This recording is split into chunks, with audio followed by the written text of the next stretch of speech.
So a couple of things, just as we think about this Pentecost reading. I've always read that Pentecost reading with Peter standing up and saying, you may think these people are drunk. And Peter meaning the people who are speaking. But I'll tell you, I've been thinking about it a little bit, and today it just sort of dawned on me while Charlie was reading. I think that maybe Peter's talking about the people who are hearing what's going on. Because it doesn't say, so here's the thing, it doesn't say that the people who were speaking started speaking in all of these different languages. It doesn't say that. It says that the people hearing heard them speaking in their own languages.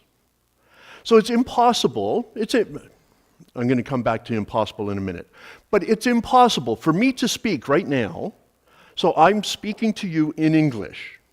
Now, if you started hearing me in different languages, that's not me speaking different languages, it's you hearing in different languages. And so, this passage, the folks who are speaking are Galileans, and they're speaking their dialect, but the people who are hearing them in their own languages. And so, imagine right now, I start speaking, and you start hearing me in Spanish, and Portuguese, and French, and not only French, but Quebecois French, and proper French, and Chiac, which is like a dialect up along the Gaspé coast. You start hearing me in all of these different languages. Now, you hear me in those languages. Are you drunk? Right? That's that's the question. So I just sort of leave that with you as a thought, because it's not what I'm preaching on. But I leave that with you as a thought about who is it that's really being challenged here about, their level of sobriety and the expectation of sobriety. Okay. I don't know if you've seen paintings of Pentecost, but I've seen a number of paintings of Pentecost where everybody who's sort of standing about, they have little flames above their head, right? And the little flames above their head are kind of the artist's way of depicting that the Holy Spirit, because the passage said that the Holy Spirit fell upon everybody who was gathered there on that day. And the way artists try and depict that, so how do you depict that the Holy Spirit has fallen on everybody in that place? So the artists put little flames above their heads because the Holy Spirit is represented by flame, right? We've sung a couple of hymns about it. So there they are, the little flames above their heads. So everybody who's gathered there is lit. Now, I don't know how familiar we all are with the common lingo today, but if something is lit, it's a happening thing. So, in my day, it was cool. In an earlier day, it was groovy. Now, it's lit. This party is lit. Pentecost, the gathering there on the streets of Jerusalem with all of these people who didn't know what to expect when they went out that day, but they're the apostles, they're just out there, they're just sharing the good news, the gospel, and now all of a sudden people are gathering around because they're hearing the message and they're going, whoa, wait a minute, was that mead? Was that my language? Now they start gathering around, and I'll tell you, when everybody was there, Pentecost on that street, it was lit. That Holy Spirit was blowing through that space, the heat. I mean, it was like, remember the story in the disciples walking from Emmaus?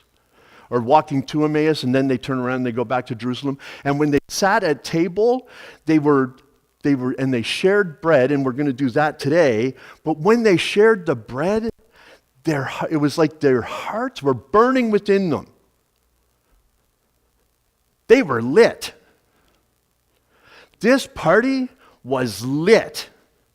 And it was lit because the gospel message was being shared, a message that for most of the people who were gathered in those streets was an impossible story. What do you mean this guy who we saw crucified rose from the grave? What do you mean he stood in your midst? What do you mean that the message of this convicted felon still has the power to change our lives? What do you mean by that is impossible? What do you mean I can hear you speaking even though I know you're a grubby Galilean? I can hear you speaking in my language. I can hear you speaking proper Latin. There's no way you could know proper Latin. It's impossible. But that party, that gathering, not only was it possible, but everybody who was there caught the fire. They caught the fire. They started to hear the message in their own language. They started to hear the message not only in their own language, but in language, their language that they understood. Right? So think about, just using the term lit. For a lot of people, this is lit means nothing. To a whole group of people now who are much younger than me, if I say, wow, this is like really cool, they're like, what? What do you mean? Like that's so old. Like you're old. It's not cool. Like this isn't cool. This is lit. This is on fire. Right? It's sick. Which I don't get that. But anyway, that's all right. Right? I get lit, I don't get sick. But here's this party, this was lit. This was the place to be on that day. Because the good news of the gospel, the impossible story of the gospel, was made real. Now, I was listening to a show the other day, and it turns out that I've lived a very long time thinking something to be true that was not true.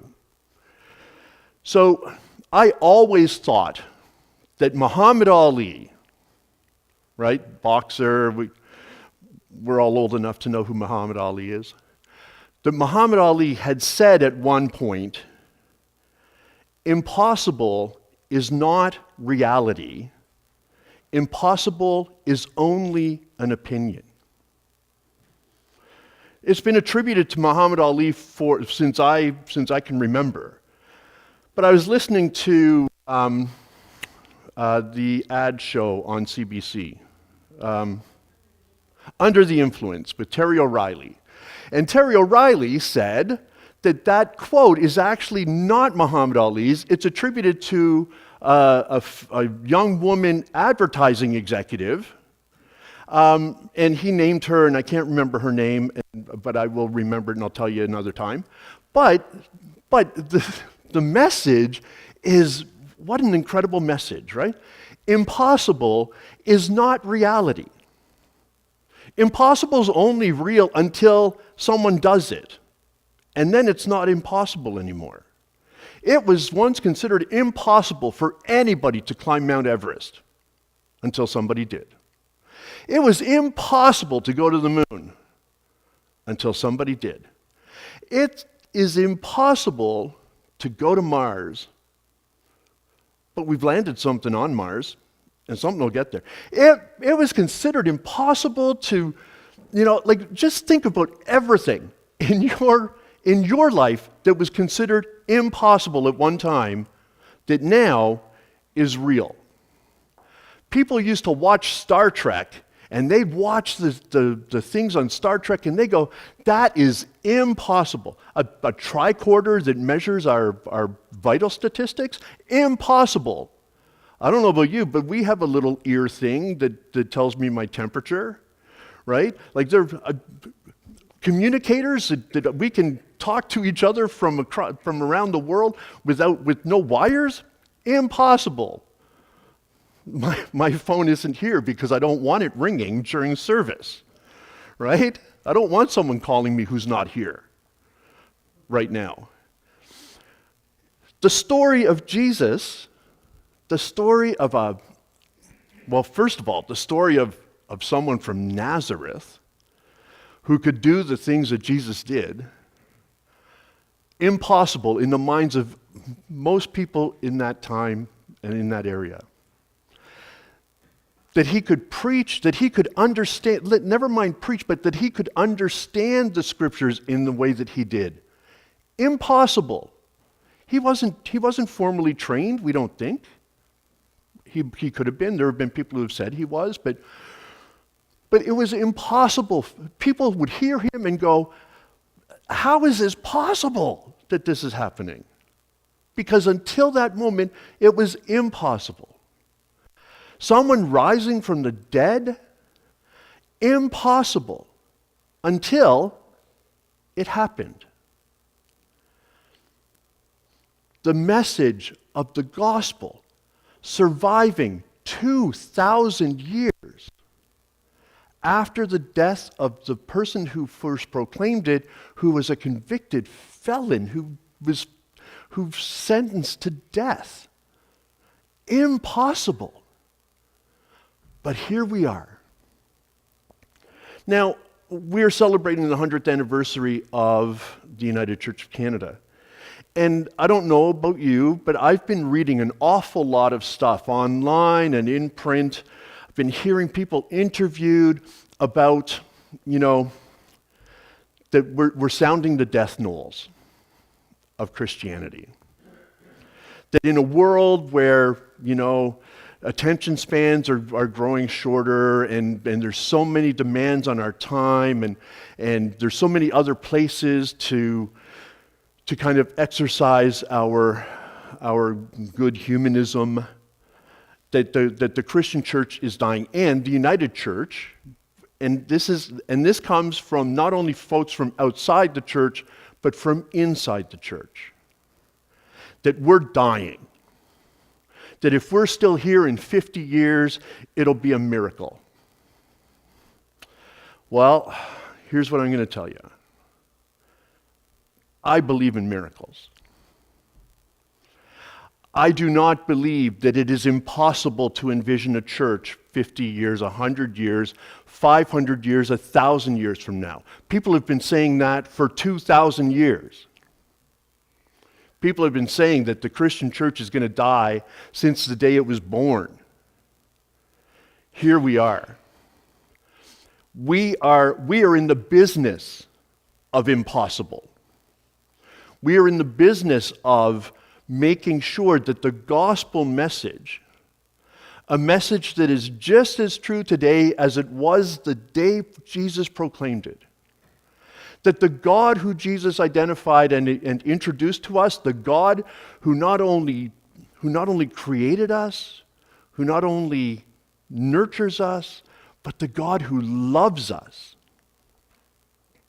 that God continues to travel with us.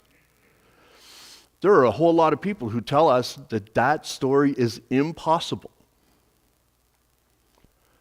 We are here to tell people that not only is it possible, it is real.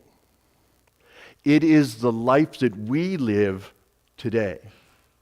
I had this wonderful conversation yesterday.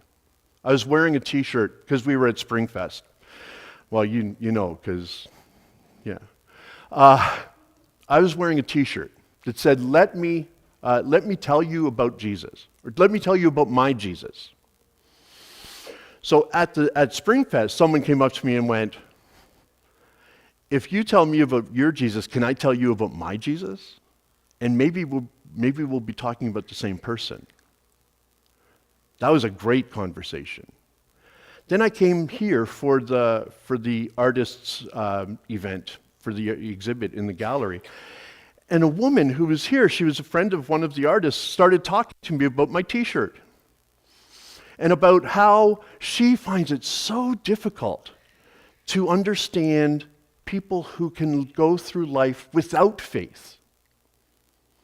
Because faith is such a reality. And to journey with God, to know that God journeys with us, is such a gift. Is such a gift. That, and here's the thing, we are privileged to know. We are privileged to believe. We are privileged to hold that in the joyful and in the most anxious, despairing times. But with that privilege, in the words of Uncle Joe in Spider-Man, comes great responsibility. With that privilege, so there is, we believe, I believe, that there is power in the Word. And we have the privilege of knowing the power. But with great privilege and great power comes great responsibility. And so we, today, on Pentecost, we are challenged, invited, called to go out and to speak the truth, knowing that others will hear the truth in their own language. That we have the responsibility and the privilege to share the impossible, because we know that it is not only possible, but it is real. It is real. And when people start to understand it and believe it, they too will be lit. And when all of our little tiny fires are joined together, we become the flame that can take apart systems, that can introduce new realities, that can make the gospel not only a Christian thing, but a global thing. And we not only will change the world, but we might just save a life. Thanks be to God.